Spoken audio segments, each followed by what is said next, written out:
নমস্কার। আগামী জুন মাস থেকে অন্নপূর্ণা ভাণ্ডারের টাকা আপনাদের ব্যাঙ্ক অ্যাকাউন্টে কিন্তু ক্রেডিট হওয়া শুরু হয়ে যাবে। এবার লক্ষ্মী ভাণ্ডারের মতোই টাকা কিন্তু আপনাদের ব্যাঙ্ক অ্যাকাউন্টে আসবে। যেহেতু জুন মাস থেকে দেওয়ার কথা বলা হয়েছে, সেই জন্য মনে হয় না আর নতুন করে ফর্ম ফিল আপ হবে। যারা লক্ষ্মী ভাণ্ডারের উপভোক্তা ছিলেন, সরাসরি সেই ব্যাঙ্ক অ্যাকাউন্টগুলি বা সেই সিস্টেমটাকে ট্রান্সফার করা হবে অন্নপূর্ণা ভাণ্ডারে। এবার এক্ষেত্রে কিন্তু একটা সমস্যা আছে। সমস্যাটা হচ্ছে এটাই, লক্ষ্মী ভাণ্ডারে আপনারা যে ব্যাঙ্ক অ্যাকাউন্ট নাম্বারটা দিয়েছিলেন সেই ব্যাঙ্ক অ্যাকাউন্টেই টাকা আসতো, কিন্তু কেন্দ্র সরকারের সমস্ত টাকা, যেমন রান্নার গ্যাসের ভর্তুকির টাকা, পিএম কিষাণের টাকা ডিবিটি লিঙ্ক ব্যাঙ্ক অ্যাকাউন্টে আসে। এবার আপনাদের অন্নপূর্ণা ভাণ্ডারের সুবিধা পাওয়ার জন্য অবশ্যই DBT link bank account ready করে রাখতে হবে। ডিবিটি লিঙ্ক ব্যাপারটা কি? ডিবিটি কথার ফুল ফর্ম হচ্ছে ডাইরেক্ট বেনিফিট ট্রান্সফার, অর্থাৎ আপনার আধার কার্ডের সঙ্গে যে ব্যাঙ্ক অ্যাকাউন্ট লিঙ্ক আছে সেই ব্যাঙ্ক অ্যাকাউন্টেই কিন্তু সরাসরি এই প্রকল্পের টাকা আসবে। এটা সম্পূর্ণ ফ্রিতে করা যায়, এটা আপনারা মোবাইল থেকেই করতে পারবেন। এবার আপনার আধারের সঙ্গে কোন ব্যাঙ্ক অ্যাকাউন্ট লিঙ্ক আছে অথবা আদৌ কোনো ব্যাঙ্ক অ্যাকাউন্ট লিঙ্ক আছে কিনা, যদি থাকে সেটা চেঞ্জ কী করে করবেন সেটা জানার জন্য আমার ওয়েবসাইট openconceptbangla.in এই ওয়েবসাইটে চলে আসতে হবে। এখানে আসার পর একটু স্ক্রোল করে নিচের দিকে এলে এখানে অন্নপূর্ণা ভাণ্ডারের টাকা পাওয়ার জন্য আজই এই কাজটি করে নিন, এই নিউজটির ওপর একবার টাচ করবেন। এখানে টাচ করার পর এখানে কি প্রসেস আছে বা কীভাবে কাজটি করবেন সেটা এখানে সম্পূর্ণ স্টেপ বাই স্টেপ লেখা আছে। আর ভিডিওর মাধ্যমে যদি বুঝতে চান তাহলে এই ওয়েবসাইটের একদম নিচে আধারের সঙ্গে ব্যাঙ্ক অ্যাকাউন্ট লিঙ্ক আছে কিনা সেটা কী করে চেক করবেন, এই লিঙ্কের উপর একবার ক্লিক করবেন। এখানে ক্লিক করার সঙ্গে সঙ্গে আপনারা সরাসরি এনপিসিআই এর অফিসিয়াল ওয়েবসাইটে চলে আসবেন। অবশ্য গুগল থেকেও এনপিসিআই এর অফিসিয়াল ওয়েবসাইটে আসা যায়। এখানে আসার পর একদম স্ক্রোল করে নিচের দিকে চলে আসবেন। তারপর এখান থেকে একদম নিচে কাস্টমার বলে একটা সেকশন পেয়ে যাবেন। এখানে আসার পর আধার সিডিং স্ট্যাটাস বলে যে অপশনটি আছে এটির ওপর একবার ক্লিক করবেন। তাহলে আপনারা একটি নতুন ওয়েব পেজে চলে আসতে পারবেন। এখানে বলে রাখি, আধার সিডিং এবং ডিবিটি এবং ব্যাংকের সাথে আধার লিঙ্ক এই জিনিসগুলোর মধ্যে পার্থক্যটা আগে বুঝে রাখা দরকার।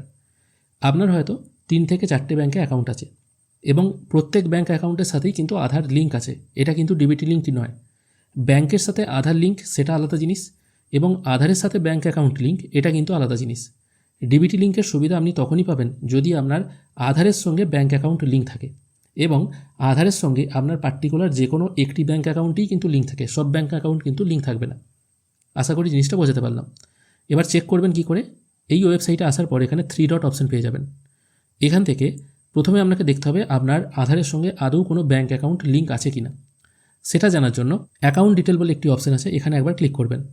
এখানে আপনার আধার নাম্বারটা পুট করবেন, তারপর ক্যাপচা পুট করে সাবমিট করবেন। এরপর আপনার ফোনে একটি 6 সংখ্যার ওটিপি আসবে, সেটা এখানে পুট করে কনফার্ম অপশানে ক্লিক করবেন। কনফার্ম অপশানে ক্লিক করার সঙ্গে সঙ্গে এখানে দেখাচ্ছে আপনার আধারের সঙ্গে কিন্তু কোনো ব্যাঙ্ক অ্যাকাউন্ট লিঙ্ক নেই।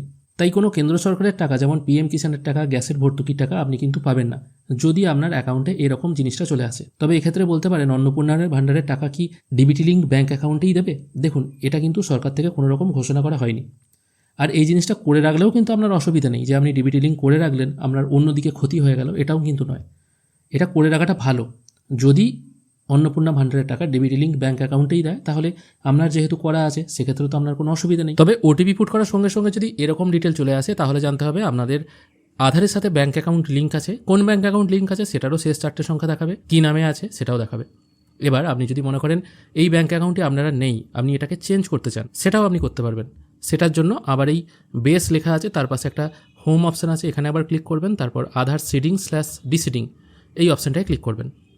এখানে ক্লিক করার পর এন্টার ইওর আধার নাম্বার, এই জায়গায় আপনি আপনার আধার নাম্বারটা পুট করবেন। তারপর একটু পেজটির নিচের দিকে এসে রিকোয়েস্ট ফর আধার এখানে করতে হবে আপনাকে সিডিং। ডিসিডিং করলে কিন্তু অ্যাকাউন্টটা আধারের সঙ্গে আর লিঙ্ক থাকবে না। তারপর চুজ করতে হবে কোন ব্যাঙ্কের সাথে আপনি লিঙ্ক করতে চান, এখান থেকে যে ব্যাঙ্ক আপনার পছন্দ সেটা সিলেক্ট করবেন। তারপর সিডিং টাইপ আছে, প্রথমে আছে ফ্রেশ সিডিং, যদি আপনি ফার্স্ট টাইমের জন্য অ্যাকাউন্ট লিঙ্ক করতে চান সেক্ষেত্রে ফ্রেশ সিডিং করবেন। তারপর এখানে মুভমেন্ট দুটো অপশান আছে, same bank with another account, আর থার্ড অপশান আছে from one bank to other bank.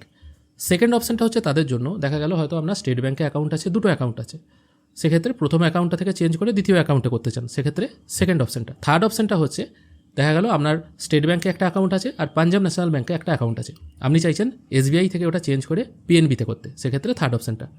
তারপর অ্যাকাউন্ট নাম্বারটা পরপর দুবার এখানে বসিয়ে এই অপশানটায় টিকমার্ক দিয়ে তারপর ক্যাপচা পুট করে সাবমিট করবেন। এরপর একটি এখানে টার্মস অ্যান্ড কন্ডিশন চলে আসবে, এটাকে একবার পড়ে নিতেও পারেন, দরকার নেই পড়ার, একদম স্ক্রোল করে নিচের দিকে চলে এসে এগ্রি অ্যান্ড কন্টিনিউ করবেন। এরপর আবার আপনার ফোনে একটি ওটিপি আসবে, সেটা এখানে পুট করে কনফার্ম করলেই আপনার কাজ কমপ্লিট। তবে অনেক সময় কি হয়, সার্ভার ইস্যু থাকে, সেক্ষেত্রে হয়তো লিঙ্ক সঙ্গে সঙ্গে হতে চায় না, অনেক সময় ডিলে হয়। নর্মালি ওটিপি পুট করলে ইনস্ট্যান্ট কিন্তু কাজটা হয়ে যায়। এরপর আবার আপনি এই হোম অপশানে এসে অ্যাকাউন্ট ডিটেল অপশানে ক্লিক করে আধার নাম্বার পুট করে সার্চ করলেই দেখতে পাবেন এটা হয়ে গেছে। এটা ইনস্ট্যান্ট হয়ে যায়, মোবাইল থেকেই করতে পারবেন, এর জন্য কিন্তু কোনো খরচ আপনাদের হয় না। আশা করি আপনাদেরকে বোঝাতে পারলাম কী করে আপনারা ডিবিটি লিঙ্ক করবেন। পিএম কিষাণের টাকা, গ্যাসের ভর্তুকির টাকা সব কিছু কিন্তু এই প্রসেসেই আসে। তবে যেহেতু এখন সরকার চেঞ্জ হয়েছে, এই সরকারের সমস্ত প্রকল্পের টাকা যদি ডিবিটির মাধ্যমে দেওয়া হয় তাহলে কিন্তু এই কাজটি অবশ্যই আমাদের প্রত্যেককে করে নিতে হবে। আজকের ভিডিও এখানেই শেষ করছি। ভিডিও যদি ভালো লেগে থাকে অবশ্যই একটি লাইক করবেন। ভিডিও দেখার জন্য অসংখ্য ধন্যবাদ। ভালো থাকবেন।